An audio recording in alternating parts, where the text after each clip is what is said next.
कर्म यदि ठीक तरह से पूरा किया जाए तो एक प्रकार से वह ईश्वर की पूजा का उत्कृष्ट उपकरण है, पर उसमें यदि स्वार्थपरता, उपेक्षा, अहंकृति, विकृति जैसे निकृष्ट तत्वों का समावेश हो तो फिर वह कुकर्म बन जाता है। पंडित श्री राम शर्मा आचार्य।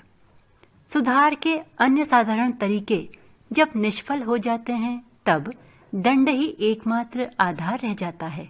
पंडित श्री राम शर्मा आचार्य। पुस्तक का नाम महाकाल और युग प्रत्यावर्तन प्रक्रिया। पुस्तक परिचय। पिछले दिनों से पूरे विश्व में एक विचित्र स्थिति देखने को मिल रही है। वह है महाशक्तियों का आपसी टकराव। बड़े बड़े राष्ट्रों की धन लिप्सा, युद्ध लिप्सा, शोषण की प्रवृत्ति अत्यधिक बढ़ गई है। यही कारण है कि उनके सुरक्षा बजट का अधिकांश भाग राष्ट्र नायकों की स्वार्थ पूर्ति में, मारक हथियारों की खोज खरीद में व्यय हो रहा है। जिस प्रकार व्यक्ति को अपने किए का परिणाम भोगना पड़ता है, ठीक उसी तरह बड़ी शक्तियां व जातियां भी सदा से अपने भले बुरे कार्यों का परिणाम सहती आई हैं।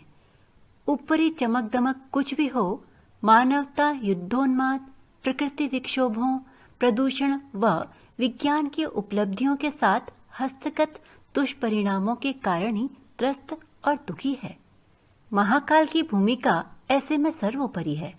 महाकाल का अर्थ है समय की सीमा से परे एक ऐसी अदृश्य प्रचंड सत्ता जो सृष्टि का सुसंचालन करती है, दंड व्यवस्था का निर्धारण करती है एवं जहाँ कहीं भी अराजकता, अनुशासनहीनता दृष्टिगोचर होती है वहां सुव्यवस्था हेतु अपना सुदर्शन चक्र चलाती है। इसे अवतार प्रवाह भी कह सकते हैं, जो समय समय पर प्रतिकूल परिस्थितियों से निपटने व सामान्य सतयुगी स्थिति लाने हेतु अवतरित होता रहा है। पुस्तक से कुछ मुख्य प्रश्न। भगवान की क्या दलील है? आखिर मानव जाति अनीति का मार्ग क्यों नहीं छोड़ रही है? महाकाल को रौद्र रूप क्यों लेना पड़ता है? प्रज्ञा परिवार क्या है? युग निर्माण में उसकी क्या भूमिका है?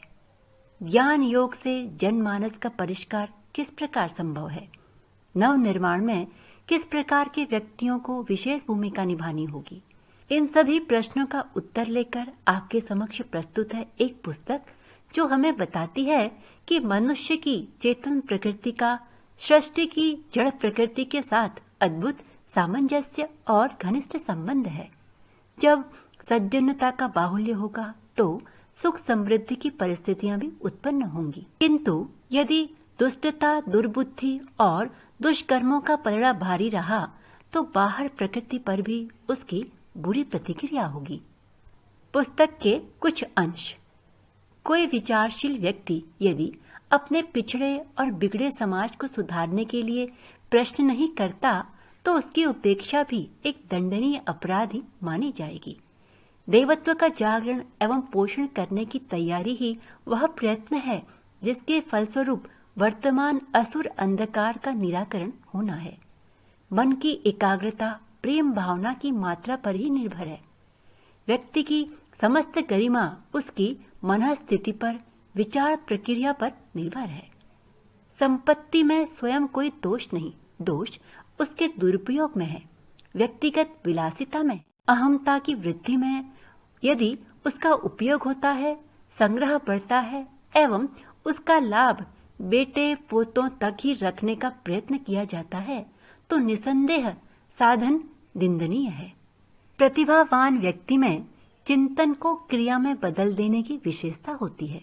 जहाँ संभावना नहीं दिखाई दे वहाँ मार्ग खोज निकालने में उन्हें रस आता है। पुस्तक के कुछ बिंदु।